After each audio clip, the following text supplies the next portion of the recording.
Today's youth need teachers, volunteers, and most of all, well, they need you. I'm Doug Edwards, and I'm going to be talking with real youth mentors and students to give you the knowledge you need to be the best youth worker possible. This is Youth Worker on Fire.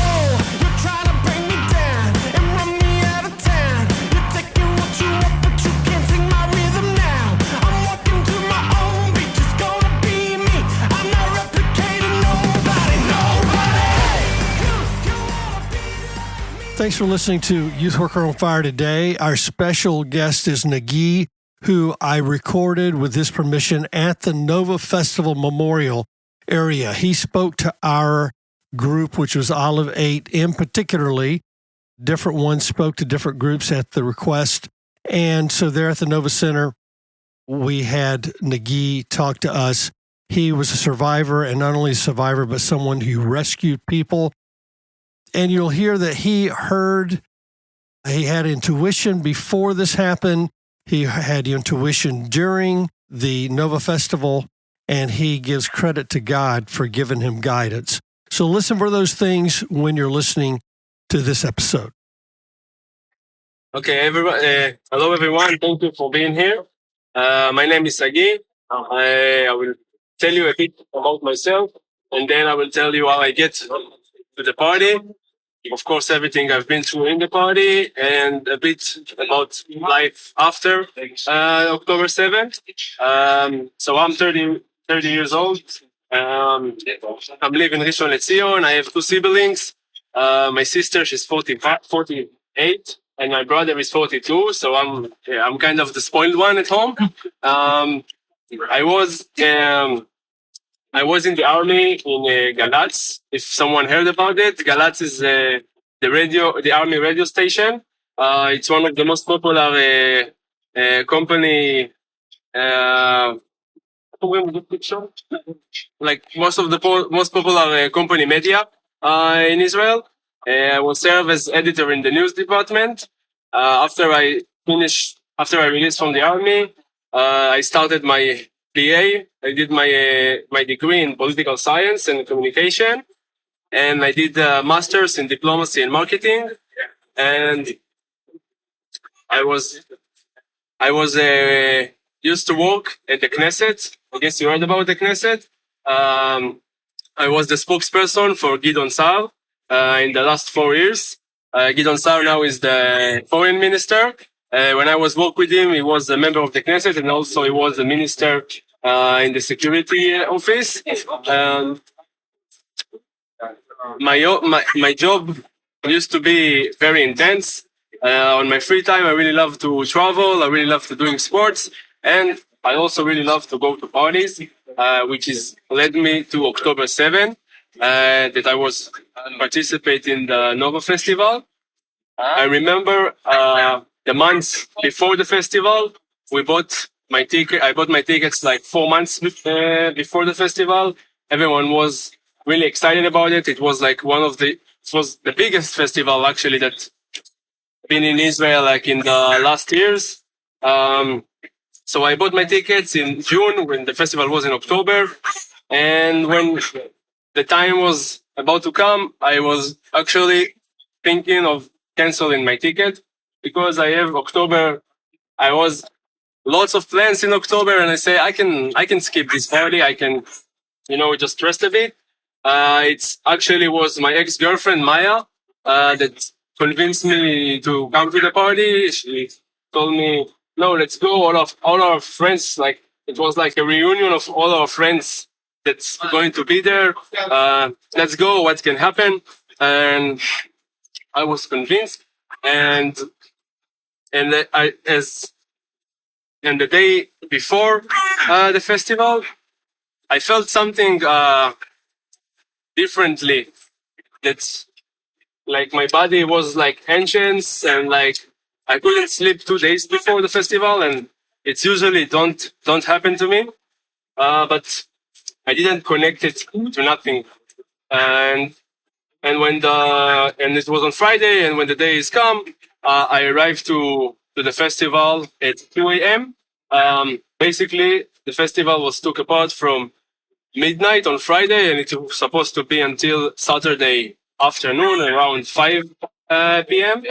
And I remember I arrived at 2 a.m.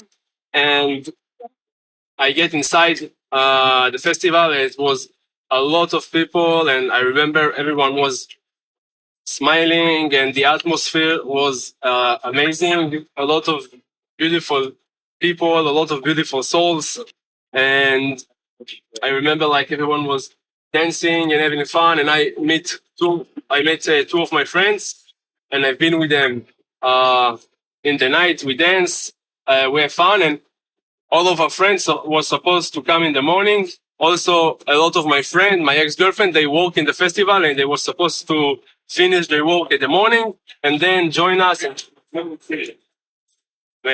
then we will be all together. And around six in the morning, two of my friends was arrived, and we were going out of the festival to the parking lot. Actually, my car was somewhere here. Like this was the parking, and we go outside to drink, and we say we get a drink and we will back to the festival. And I remember I was looking to the sky and was exactly the sunrise, and it was one of the most beautiful sunrise I ever seen in my life. And then I just starting to see things sparkling in the sky, which I don't really understand what I'm seeing right now. It took me like 5 to 10 seconds to understand that it's like thousands of missiles above our heads right now. And usually I'm not the kind of guy that gets panicked, but I remember I just was jump on the floor and I told my friend, "What you gonna do? What you gonna do?" Because I really felt something big is happened. And you need to understand our life in Israel. It's just missiles. It's not something new for us. So our main concern back then was, okay, it's just a missiles. It's probably another round with the Hamas. And bummer, the party is over. We're going home. This was our main concern. We didn't know what is about to happen. But I remember I felt something really weird and different, and like my body was really intense. I don't know. I felt something happen. I was calling Maya that was working in the entrance, and I told her, Maya, I want to go home. Yalla, let's go home now.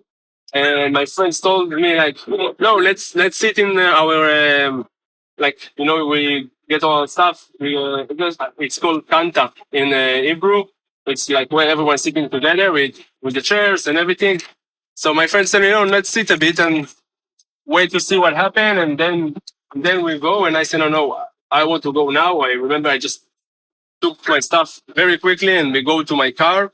And Maya was driving because I wasn't in the best terms to drive.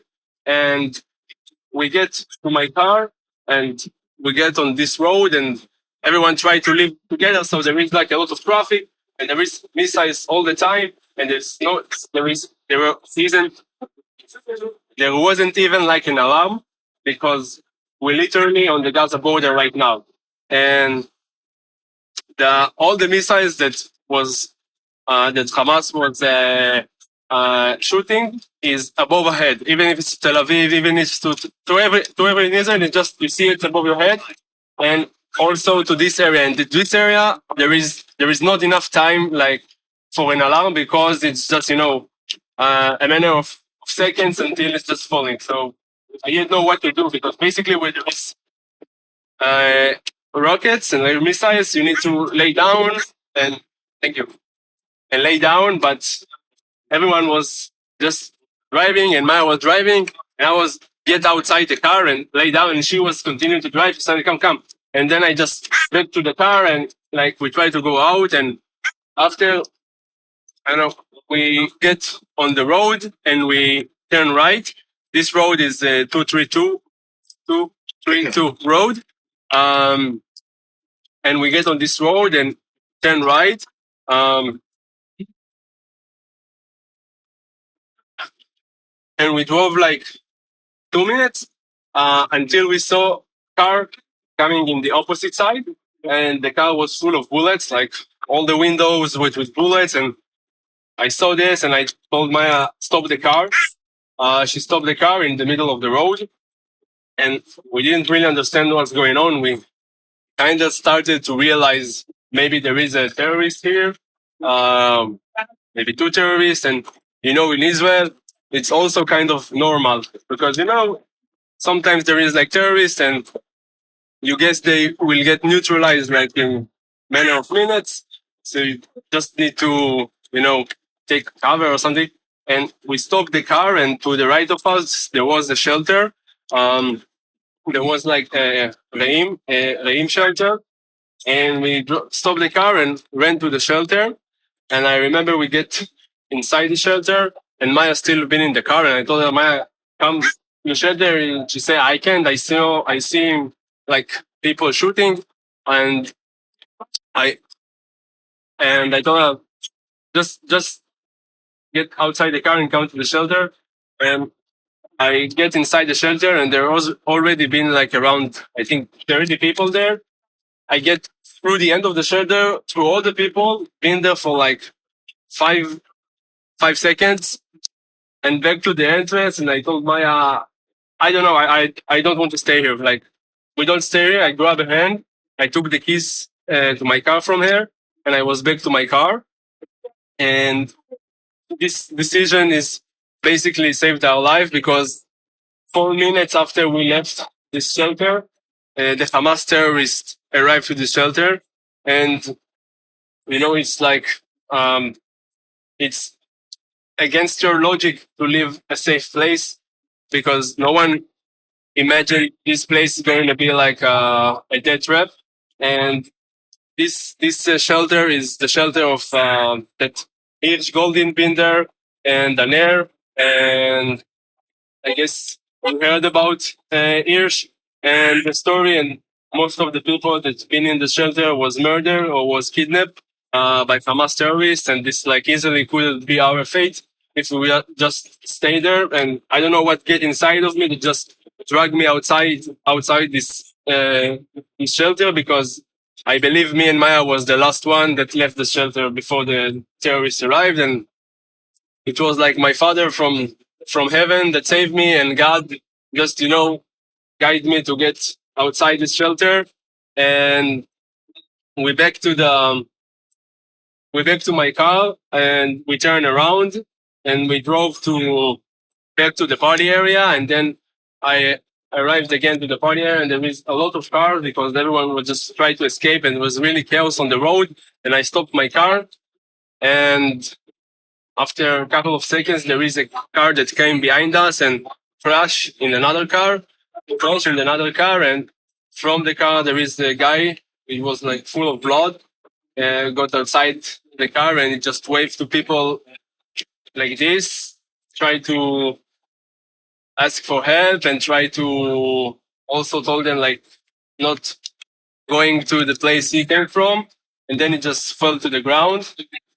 And I remember when I saw this, I get like switched like to survival mode kinda. I remember like all my hearing was different, and I just was full of adrenaline, and I just left my car and started to run on the road between all the cars. And like for me to leave my car with all of my stuff and stuff, it's not like a rational react. And I saw Maya is not with me, so I called her and told her, where are you? She was still in the car. Maya, she has her own tempo, and I told her just take the keys and run to where I ran. And I met like she came to where I've been, and then we started to run the open fields, like it's over there, the open fields over there. Because we just saw people running and don't get shot, so we just ran, to wherever we felt we need to run. And we've been in the open fields, and we walked like 10 minutes, and then I saw like the sand near me starting to jump, and like like dust rising from the sand. And I started to hear like bullets whistles. And it took like 10, 10 seconds, I think, until I understand that that we're getting shot. And, this amount of time is eternity in this situation. And then we just turn around and starting to run, and everybody was screaming like and shooting and shooting, and we ran like for I think 30 minutes until we felt there is like no terrorists in our back anymore. And then we found ourselves in the middle of nowhere, like in the middle of the open fields, try to understand what's now. And we just, and my friends started to call me. My mom was calling me, and she told me what's going on. And I told her, we kinda in a bad movie, so I will talk with you later. And my friends called me and told me like the situation is not good, and like try to dig a hole and hide, or try to hide in the greenhouses. And I told them like I just put my phone on silence, because I just understand that I need to trust my gut. Like my body just need to to take to take action. So I put my phone on silence, and we just started to walk. We've been like, I think there is like 200 or 300 people in the open fields. It was felt like a Egypt exile kinda, and we walk 13 miles by leg. It was like 4 hours. And during we walk, everyone was paranoid. There is rockets above our heads all the time, but you don't even turn and you don't look to the sky even. But it's not what the things that you're afraid of, because you just look aside to see there is no terrorist that will come and shoot you. And I remember it was very hot, and I was with a jacket, and I didn't get it off, because I thought to myself like, if I get a bullet now, maybe it's better me to have another layer. This is like the way you think when you're in survival mode. And I remember I didn't even felt scared, but I just felt just started to think what it's like to get a bullet, like what it feel like. And doing that that we've been in the open fields, like after 4 years. After 4 hours, we arrived to Patish. Patish is a village eastern from here, and it was kind of safe place, because the terrorist wasn't invaded there. And we arrived there, and the people there just like just let us in, and we hide in like איך אומרים כזה מתנ"ס כזה community center. It was like the community center of the village, and they get us to there, and they gave us food and water, and it's kind of felt like we are refugee in our own country. And I remember most of the people from the party, I don't know if most of them, but a lot of people from the party that was saved arrived there. And I remember that I saw like the faces of the people, and their faces was empty, and like their souls is not in the body right now. And everyone was shocked, and we just started to realize what's going on. And when I said there is a lot of people that stay back in the party, and a lot of them probably kidnapped and was murdered. And after 1 hour there is like a rescue buses that comes take people from the village to Be'er Sheva, which is like a big city in the south that wasn't get invaded. And I remember I was get on the first bus. I took Maya, and we get on the first bus, and there is like 100 people on the bus that contain like 50 people. So some of the people was standing, and some of the people was sitting on each other, just that as just for as much as people that just go out of the dangerous area right now. And we arrived to Be'er Sheva, and there is father of some girl that been in the party that come to take her from her. So we took a ride with him, and we've been like 8 people in this car that contains like just 5 places, and Maya was sitting on me. And just then I started to feel my body. And when I was running in the open fields, I felt 2 times and I sprained my ankle and I was like hurt like in my legs, but I didn't feel it all the way in the open fields because of the adrenaline. And then in the car, I started to feel like the pain, and also I started to realize actually what's going on. And like there is a lot of friends of mine that still in the party. Some of them don't answer, and I remember I just started to cry, just tears with no sound in the car because my soul understand now like what's going on, and now we like this is crazy how is the body is working, because you know when you can process things and when you are like in the flight situation, you just react. And we arrived to my home, and my mom, of course, we arrived there in the I think around 5 p.m. And of course, my mom was really nervous, and she hugged me. And the first month after the Nova I wasn't go out from my home. I was really shocked. I do back to work day after the Nova. At the beginning, I was just working from home. And I told you I was a spokesperson of Gidon Sar. And I just, in the beginning, working from home. And then our party, like his party, he was the chairman of a party, and they joined the government, the coalition. We used to be in the opposition, and then we joined the coalition after October 7 because there is like an agreement that we need to be united. And a month after, I was also back to go like physically to work, and I worked like for 8 months, I think, after the event. And through the time, I started to realize that I need a break, and I need to take care of myself and really focus on healing. So I left my job, and I did like 2 trips. One to Hungary and one to Switzerland, and then um, I fly to the US. I participate in the Stand With Us delegation, Survive to Tell delegation, and Faces of October delegation, and then I do um, like events by myself when I was in the US, and I've been there like around 4 months.